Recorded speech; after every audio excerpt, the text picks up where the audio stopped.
Hey guys, today we're going to make a Bowser puppet, so let's start.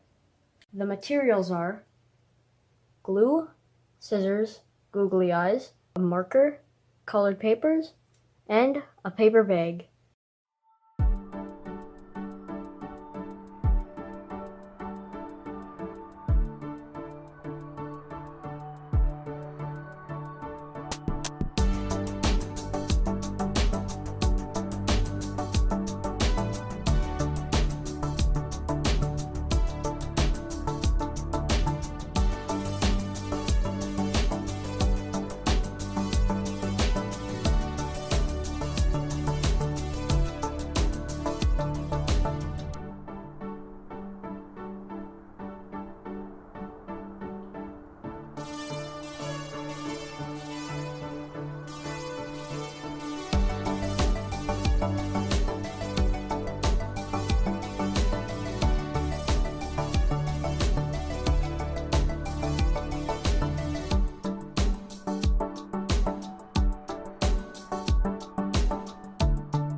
Well, thanks for watching, guys. I hope you liked it. Please don't forget to subscribe. Bye.